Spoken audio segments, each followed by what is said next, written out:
Assalamualaikum warahmatullahi wabarakatuh.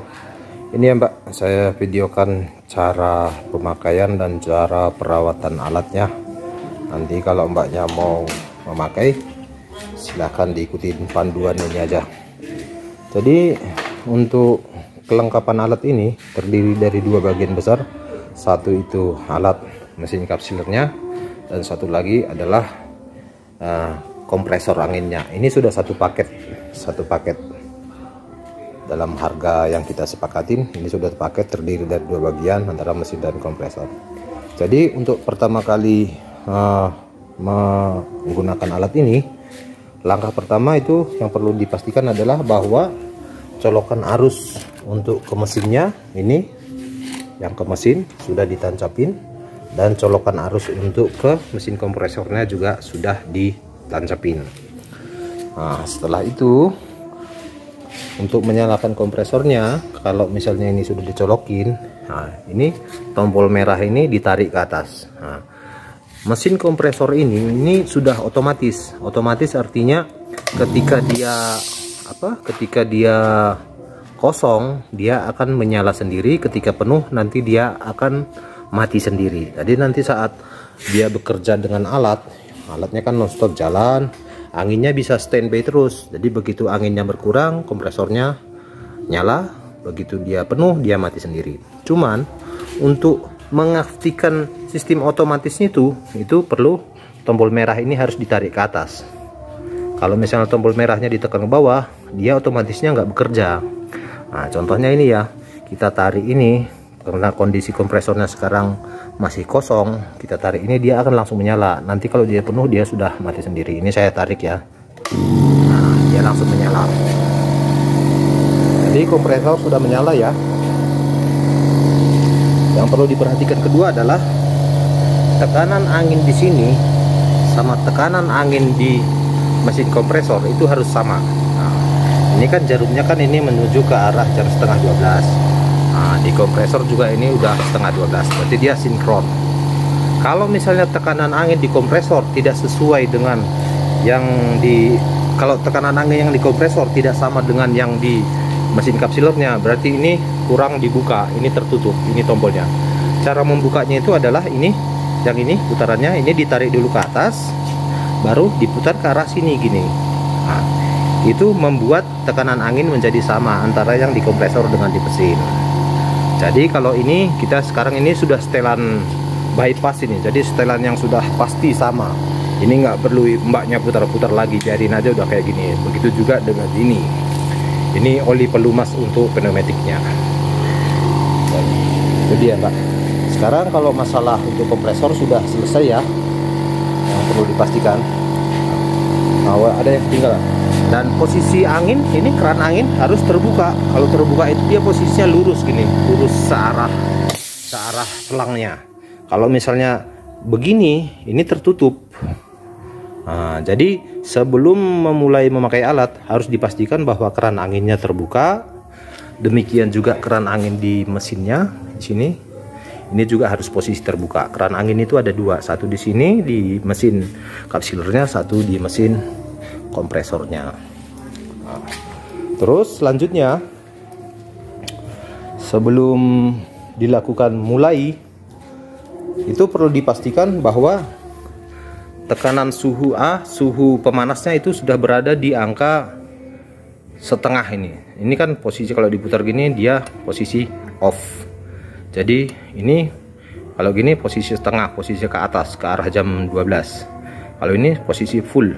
Tapi disarankan kalau untuk pemakaian mesin ini cukup pakai yang posisi setengah aja, 150 kurang lebih.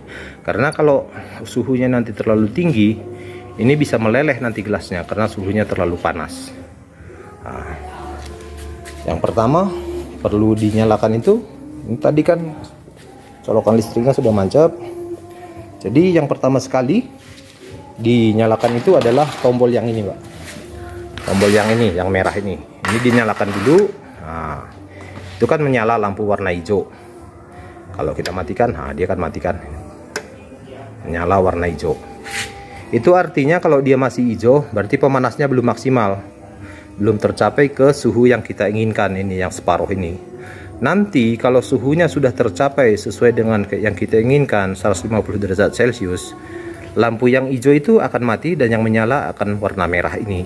Nah, kalau warna merah ini sudah menyala, itu berarti posisi pemanas kapsilernya sudah ready untuk digunakan. Nah, jadi pada saat pertama kali pakai, diposisikan pada saat pertama kali memakai, diposisikan matras tempat galon itu berada di sini, Mbak. Nah, dia posisinya di sini. Nanti ini posisi matrasnya kan sekarang ada di sini, Mbak. Kadang nanti kan bisa berhenti di sini, bisa posisi lagi di sana atau dimanapun dia, nggak di sini pokoknya ya. Untuk memposisikan matras di sini, Mbaknya nanti tinggal tekan tombol ini aja. Nah, kalau kita tekan tombol ini ya, dia kan ke sini. Nah, bergerak ke situ ya. Nanti pada saat di sini langsung matiin aja. Ah, gitu. Misalnya kan ini kan dia posisi, katakanlah tadi misalnya dia posisi di sana. Langsung tekan tombol ini aja. Nanti dia otomatis akan pindah ke sini. Ketika dia posisi ini langsung matikan. Nah, kalau sudah posisi dimatikan di situ, nah, baru taruh gelas satu, lalu diisi pakai air, pakai botol seperti itu, Mbak. Diisi air pakai botol, diisi air pertama kali. Nah, kalau sudah penuh, oke. Nah, kalau sudah ready seperti itu dan suhu juga sudah dipastikan seperti yang saya bilang tadi, yang ini sudah mati, yang sekarang yang menyala yang merah, itu berarti posisinya sudah siap digunakan. Nah, ini kalau sudah seperti ini, sudah dipastikan semua kompresor ready, selang anginnya juga sudah dibuka, semuanya sudah, gelas sudah ditaruh di sini, dimasukkan ke sini, air di tangki juga sudah diisi. Ini tinggal menekan tombol ini, dia otomatis akan mulai jalan. Jadi kalau sudah jalan nanti nggak perlu naruh-naruh gelas lagi, dia sendiri akan mengisi, kerannya akan berjalan otomatis. Nah, proses pengisian gelas tadi itu hanya dilakukan pada saat pertama kali mau memakai. Kalau sudah jalan, dia akan jalan terus sendiri, nggak perlu lagi ngisi-ngisi. Itu hanya dilakukan pada saat pertama kali mau pakai aja. Oke, ini sekarang kita coba ya, Mbak. Ini posisinya saya tekan. Ya, seperti itu.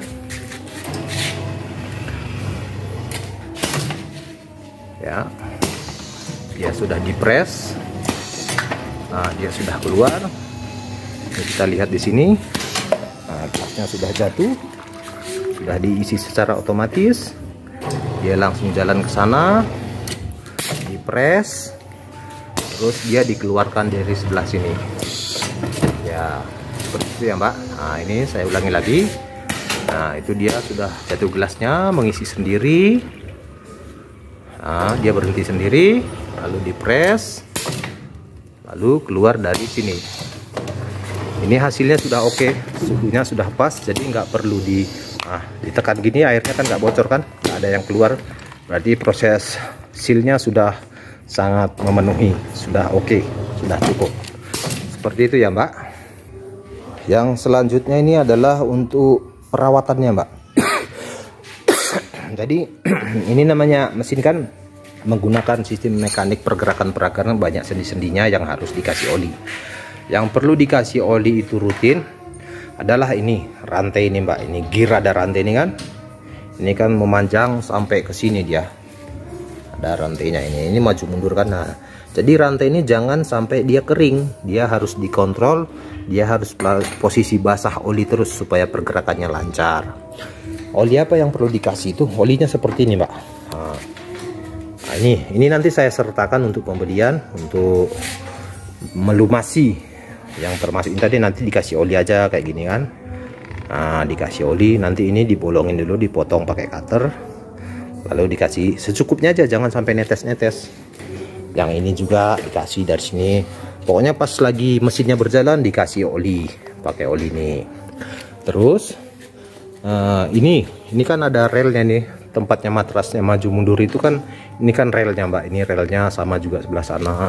Ini kan relnya ini kan. Nah, ini juga nanti dikasih oli, Mbak. Ngasih olinya lewat lubang ini kan, ada lubang kecil ini. Nah, ditetesin aja dari situ nanti. Nanti ditetesin kayak gini, Mbak.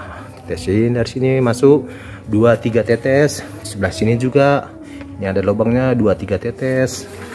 sebelah sini juga ada, ini 2-3 tetes, dan sebelah sini ini Mbak di bawah itu ada di situ. Jadi sebelah sini, sebelah sana ada 4 lubang dia Pak.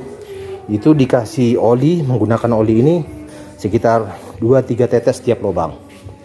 Jadi kalau misalnya mesinnya dipakai tiap hari, sebelum dipakai itu harus dikontrol dulu kondisi relnya tadi masih basah oli atau enggak, rantainya sudah terbasahin oli apa enggak. Itu harus, kalau misalnya kering harus dikasih oli dulu supaya pergerakannya lancar. Karena nanti kalau misalnya relnya tadi katakan kering, rantainya juga kering, nanti jadi macet, sistemnya jadi enggak, pergerakannya jadi lambat, jadi apa, jadi trouble, macet, karena dia seret, pergerakannya nggak bisa lancar. Kalau untuk perawatan hanya itu aja, menggunakan oli ini. Ini namanya oli Gardan yang biasa dipakai untuk motor matic Honda. Pokoknya oli Gardan motor matic gitu aja Mbak. Nah, terus yang kedua, masalah pengontrolan itu adalah ini Mbak. Ini keran ini. Keran ini tadi kan fungsinya untuk mengisi air ke dalam gelas. Nah, proses mengisinya air itu kan sekitar 2 detik. Kalau ternyata selama proses pengisian itu gelasnya kurang penuh, ini Mbaknya tinggal putar aja, dibesarkan.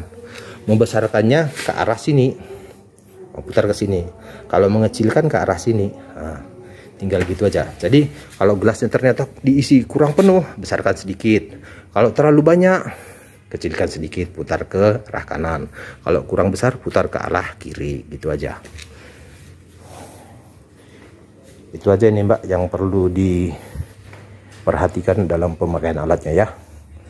Saya rasa selama Mbaknya nanti dalam pemakaiannya selalu memperhatikan oli, terus semuanya terkontrol bagus, insya Allah nanti gak ada masalah, pasti lancar. Karena mesin ini sudah banyak kok dipakai orang, sudah banyak yang pakai mesin ini lebih dari setahun gitu, lancar produksi tiap hari.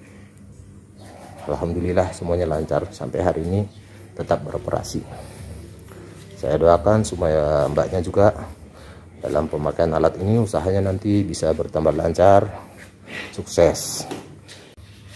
Kalau untuk pemasangan leadnya nanti itu pokoknya diikutin aja seperti yang sekarang ini, karena ini kan nanti lead yang jadi sebelah sini dipasang sebelah sini, lead plastik yang limbah dipasang sebelah sini. Jadi yang baru nanti kalau misalnya Mbaknya mau masang lead baru itu dipasang di sebelah sini.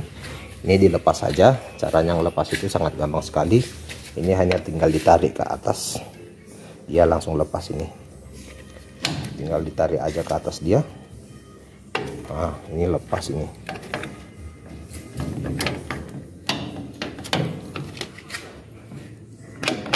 Nah, ini dia lepas.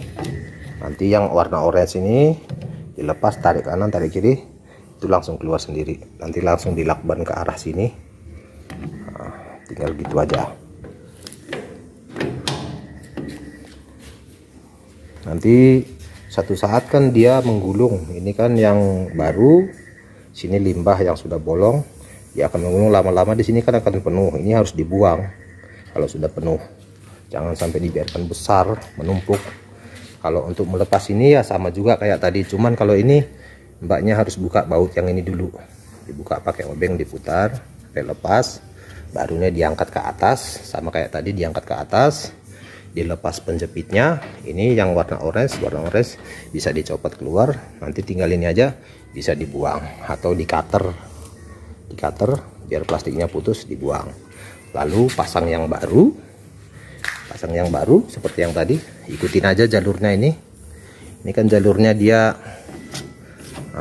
dari sini turun ke bawah sini, masuk di situ, langsung nyebrang ke sini, naik ke sini, lewat ini dulu yang biru, baru ke sini, baru dikasih lakban untuk menjepit di sini untuk lengket, dikasih lakban solasi. Jangan lupa nanti kembalikan ininya supaya dia ini gearnya nggak ngangkat ke atas ketika bergerak. Jadi ini harus dikembalikan, ditekan dulu, ini ditekan, baru ini bautnya dikencangin, dikerasin. Nah, ketika masang lead cap, jangan lupa ini plastiknya harus masuk ke dalam sensor ini. Nah, ini kan ada sensor ini, Mbak. Ini kan ada sensor ini. Nah, plastik ini harus masuk ke dalam ini, karena sensor ini nanti yang memberhentikan lead capnya berhenti jalan melalui filmnya ini. Kan filmnya ada warna hitam. Nah, itu nanti yang dibaca sama sensor ini. Jadi jangan sampai kayak gini, dia posisi di luar. Jangan sampai leadnya posisi di luar daripada sensor. Nanti leadnya bisa berputar terus, nggak berhenti. Dia harus dimasukkan ke dalam lubangnya itu. Nah, itu ada lubangnya itu.